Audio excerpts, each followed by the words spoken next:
In 1997, an obscure Russian philosopher published a book outlining how to dismantle America from within. Yet today, its ideas echo in Kremlin hallways. But how did this manifesto become Russia's shadow blueprint for global dominance? To understand this, we need to zoom out to the chaotic 1990s. The Soviet Union had just collapsed, leaving Russia humiliated, its economy in ruins, influence shattered, and the West triumphant with NATO expanding eastward. Geopolitics, the study of how geography shapes power, became a battleground for ideas. Thinkers like Halford Mackinder warned of a heartland theory. Whoever controls Eurasia controls the world. In Russia, this sparked a revival of Eurasianism, an ideology pitting a land-based Russian empire against the sea power of the Anglo-American Atlanticists. By the early 2000s, as Putin rose, these concepts weren't just academic. They were tools for resurgence. Russia began rebuilding alliances in Asia, meddling in Western elections, and projecting power in Syria and Africa. Fast forward to 2022, the invasion of Ukraine wasn't random. It fit a pattern of reclaiming lost territories to build a multipolar world where Russia reigns supreme. Yet at the core of this strategy lies one book, whispered about in elite circles, that laid it all out decades ago. Meet Alexander Dugin, born in 1962 in Moscow to a military family. As a young dissident in the 1980s, he dove into occult philosophy, fascism, and anti-Western mysticism, getting expelled from university for his radical views. The fall of the USSR in 1991 radicalized him further. He saw it as a betrayal by liberal reformers. By the mid-1990s, Dugin co-founded the National Bolshevik Party, blending communism, nationalism, and imperialism. But his big break came in 1997 when he published Foundations of Geopolitics, the Geopolitical Future of Russia. Written as a textbook for military academies, it wasn't meant for the masses. It circulated among generals and policymakers.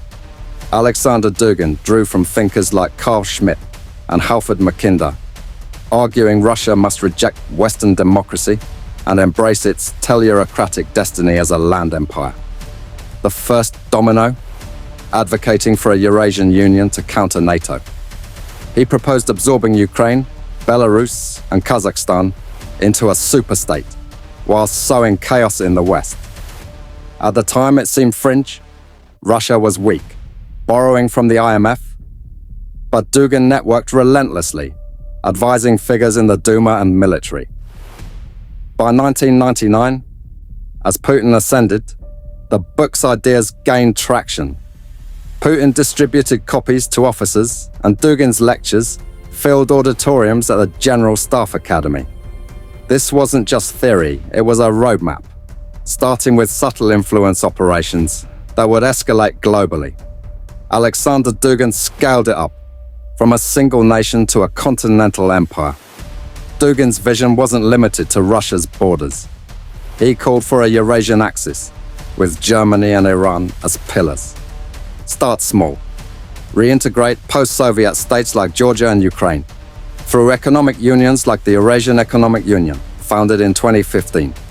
But the twist, use hybrid tactics, disinformation, energy blackmail, and proxy wars, to expand influence without full invasions. By the 2009s, Russia applied this in Syria, propping up Assad to secure Mediterranean ports.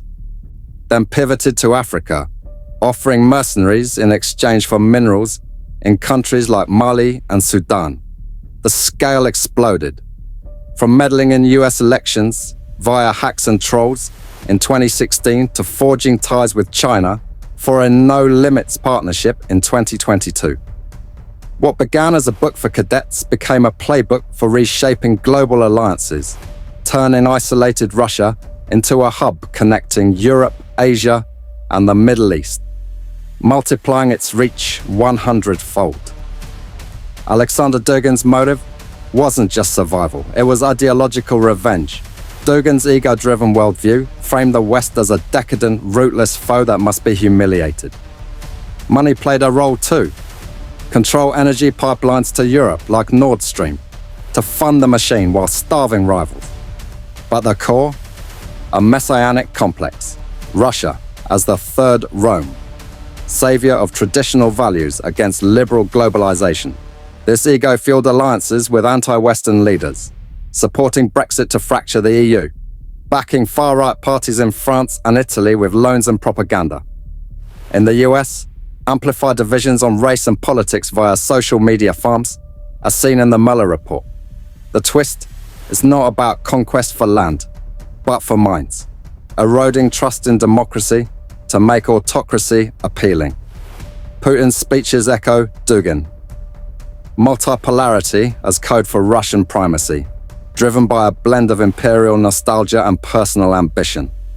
After the cover-up was exposed, not by leaks, but by actions. Officially, the Kremlin denies Alexander Dugin's influence, calling him a marginal philosopher. Yet, events betray the lie.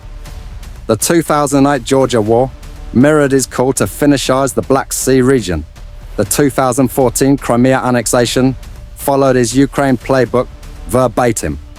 The twist? In 2022, after invading Ukraine, Putin cited denazification, Dugin's rhetoric. Western analysts uncovered the threads. Alexander Dugin's daughter was assassinated in a car bomb, hinting at his proximity to power. Declassified docs show his ideas in military curricula. And even if Putin distanced himself post-2014, policies align perfectly.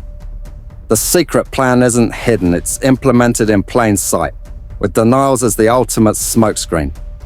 The plan isn't to take over with tanks, but to fracture the world order so Russia rises in the chaos.